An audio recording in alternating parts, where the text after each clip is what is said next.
Hello, I'm Professor Fred Long, and I'd like to welcome you to Koine Greek Grammar, Chapter 2.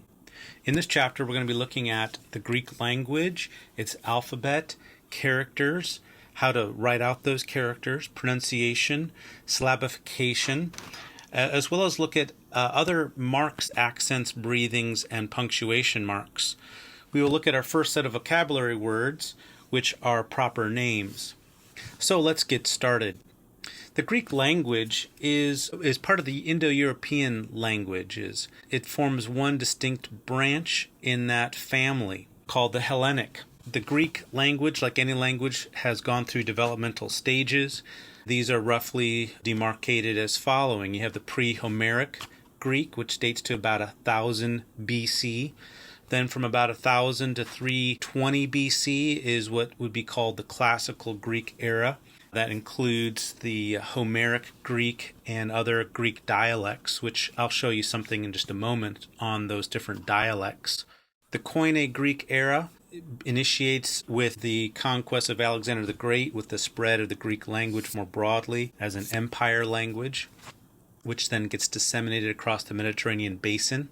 And then we have the Koine Greek lasting until the Byzantine, and then the Byzantine into the modern Greek. So just to look at some of the dialects, it may be helpful for students to understand. Here we're looking at a map that's found in Wikipedia. Greek originally had different dialects which were regional. You have the Doric, which is located, centered out of Sparta. In this region, you can see where that is spread. So this is the Mediterranean Sea, the Aegean Sea. Israel would be to the far right. And so you have Athens, Attic Greek, and you have Aeolic, and you have Ionic over here. So you have a variety of dialects. But what happens is that with the Athenian domination culturally, Attic Greek becomes the premier dialect. When Alexander the Great brings Greek culture to the Mediterranean world, the Attic Greek is the major dialect then that has its broadest influence on the Greek language. So there are a variety of different dialects, but eventually the Attic has a more dominant presence in the Koine era.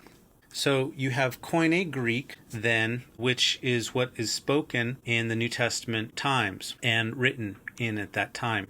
Okay, so you can then understand too that the Greek alphabet has developed over time. The letters initially came from the Phoenicians, who were travelers and brought commerce to different areas, and they also then established a basic alphabet. Now, originally, Greek was written in different directions, particularly right to left, but there was a standardization to make it being written from left to right. We then eventually end up with 24 characters. Now, there were a few other characters that continued to be used for numbers, and we'll look at that at a later chapter. But the 24 characters are present in the Koine era. And these letters have uppercase or capital uncials, as well as minuscules or small letters. And so in this chart, you can see them. So you have alpha, beta, gamma, delta, epsilon, zeta, eta, theta, iota or iota, kappa, lambda, mu, nu, xi, omicron, pi, rho, sigma, tav, upsilon, phi, chi, psi, omega. You can see that the sigma has two forms in its lower case. The first sigma is called a medial sigma. It'll occur in the middle of a word, whereas the sigma that looks more like an S is called a final sigma. It'll occur at the end of a word. Originally, the Greek was written in uppercase or uncials, but eventually minuscules are used. In our conventions today, our Greek New Testaments will use a combination of uncials and minuscules, but mainly minuscules. And so these lowercase forms are what you will see the most of. All right, so how do you write these characters? In 2.3, there is a chart that shows you how to begin writing these letters in lowercase minuscules or uppercase uncials. When there are two arrows, the one that has an asterisk is the one to start. So basically, you can look at this chart and learn how to write out the Greek characters. Now, some of them will go below a line. Now, these lines are imaginary, but you'll see them extending below and never really above them. So just study this chart and you can work on your orthography, that is, writing out of the Greek letters. Now, one aspect of learning these characters and learning Greek is to be able to look at ancient manuscripts. And throughout the textbook, at different points, you'll see some ancient scripts, biblical and non-biblical scripts. And they're going to be in capital letters. The writing out of the Greek characters has changed over time, and one actually can date manuscripts by or documents by the style of the script. And so here in the textbook are just a few comparator hands for students to understand the development of the script and how it has changed.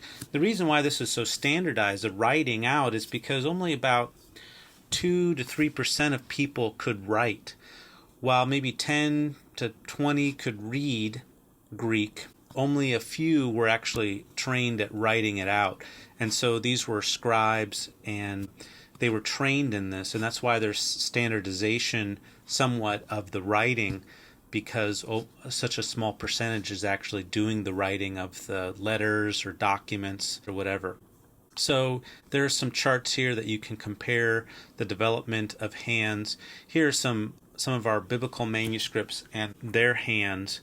And so these symbols here at the top, Rosetta Stone, P66, these symbols actually represent different biblical manuscripts, and you can compare their hand.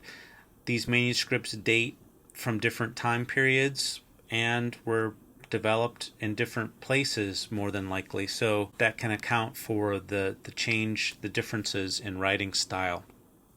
So there's a checkpoint here that you can practice your letter writing. Now, as far as pronunciation, there's some debate about how best to pronounce Greek.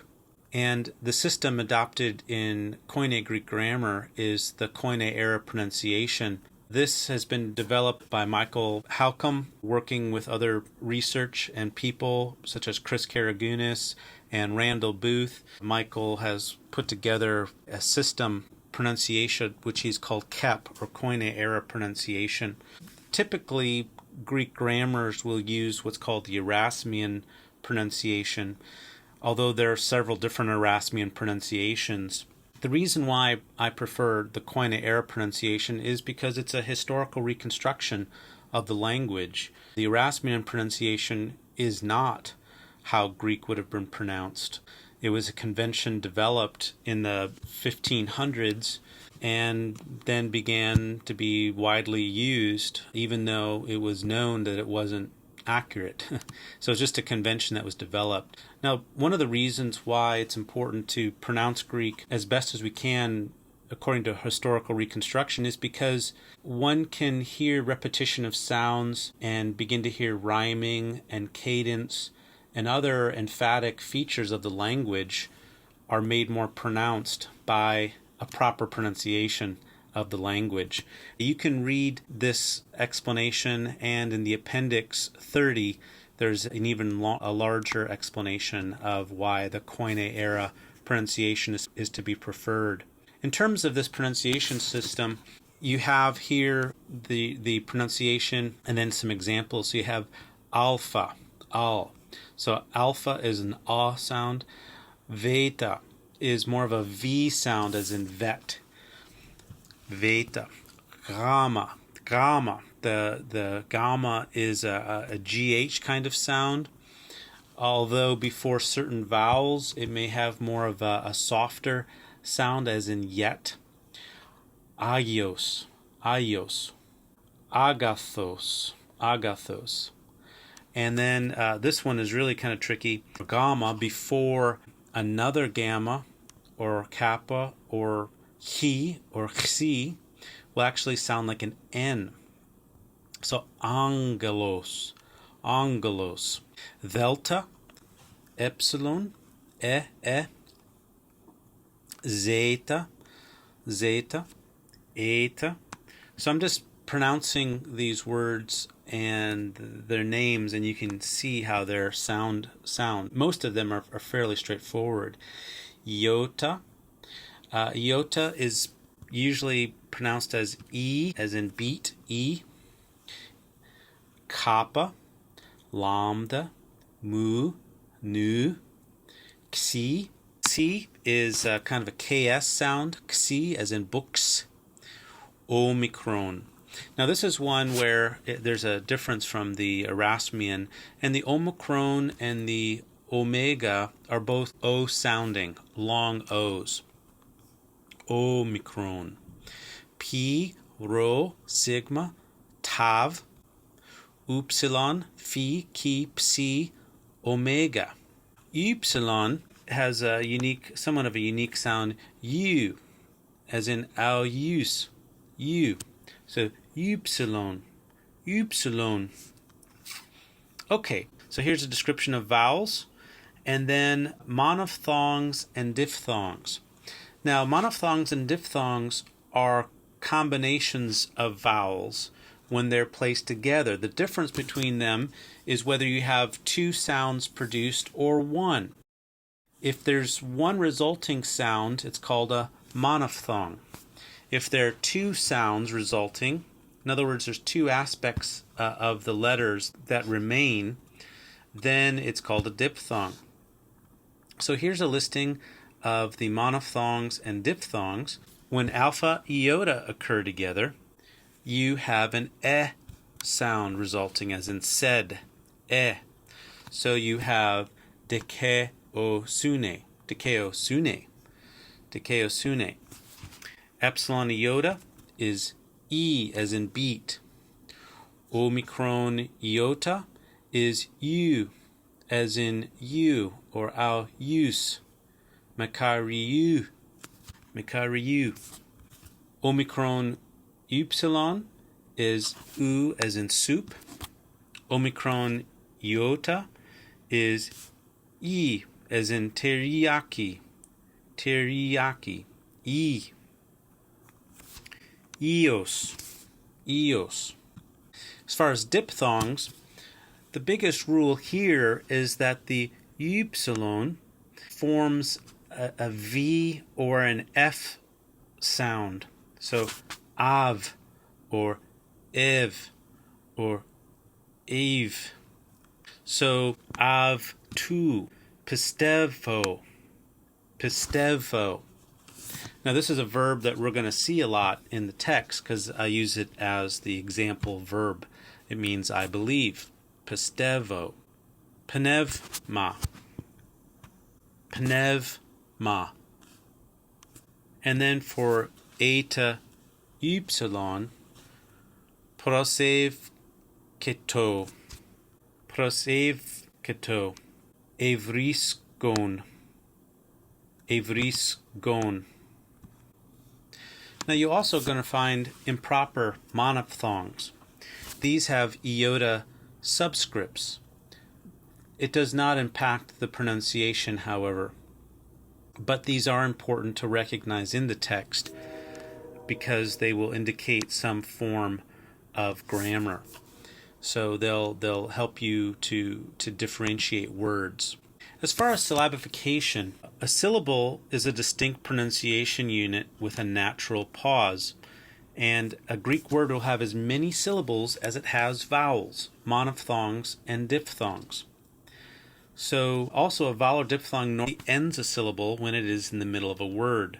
So theos, theos, graphe, graphe, ukos, ukos, basilia, basilia, chronos, hiletos. So one can pronounce a Greek word by recognizing how many syllables it has, and then understanding that a syllable will normally end with a vowel or a monophthong or a diphthong. Okay, so there's some more words there that you can practice with. In terms of other marks in the text, you have accents and breathing and other kinds of marks. Greek has 3 accents: the acute, the grave, and the circumflex. These initially indicated tone. Acute was a rising tone, as in no. Grave was falling, as in no. And circumflex was rising and falling, as in ah. But in the Koine era, these conventions of accents were not carried forward, and instead the accents indicate a weight or a stress on the syllable. There's a whole section on accent rules. In this handbook, only those cases where accents help distinguish words will we talk about them. Now there's also breathing marks, and these occur with vowels and diphthongs and monophthongs at the beginning of words. There'll be a smooth or a rough breathing mark. Now, in the history of the language, these were differentiated, but by the time of the Koine era, these marks were not distinguished. So it's important for us, though, because they do help us distinguish some words from one another.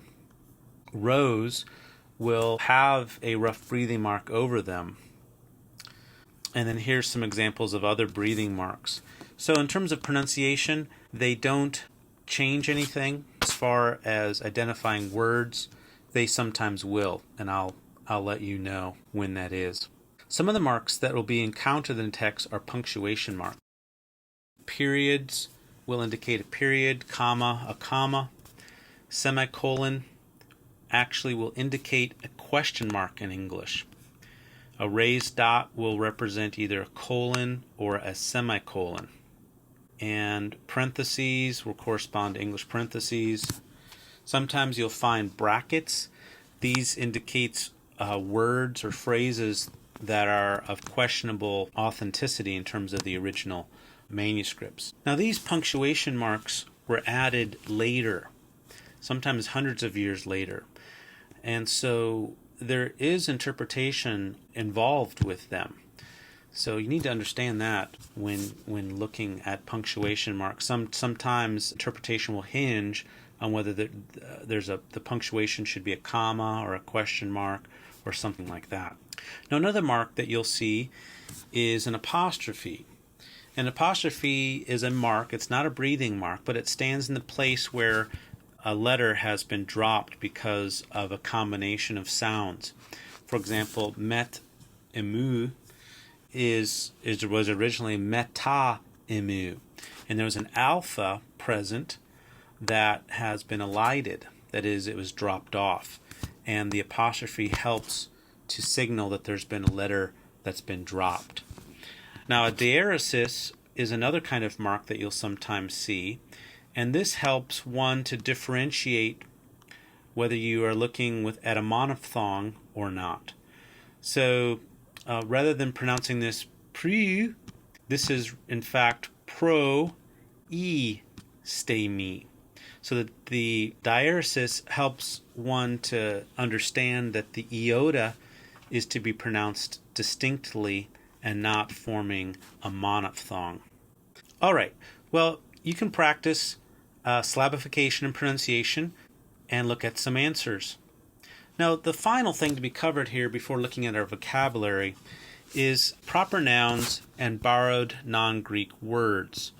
So Greek has a lot of proper nouns. In the New Testament, a good number of them are non-native to Greek, that is, they're non-Greek borrowed words. And these will be recognized because they will have a different kind of ending to them. They won't end like normal Greek words do. They'll have a different consonant. So when you see a word that doesn't end with one of these letters, consonants that is, then you're probably looking at a borrowed non-Greek word. Now, some of these words will come into the language and show regular kind of endings. But here's an exercise that will have you identify words like Bethlehem. That mu at the end would indicate that this is a non-Greek word. In fact, it's a Hebrew word, a place name. Well, anyway, you can look at that exercise. Our vocabulary: Jakobus, James, really Jacob; Pavlos, Paul; Petros, Peter; Pilatos, Pilate; Phariseos, Pharisee; Christos, Christ; Abraham, Abraham; David, David; Jerusalem, Jerusalem; Jerusalema, Jerusalem. Notice there are two different spellings. Israel, Israel. Be sure to read Case in Point, which will discuss early Christian words, letters, and symbols.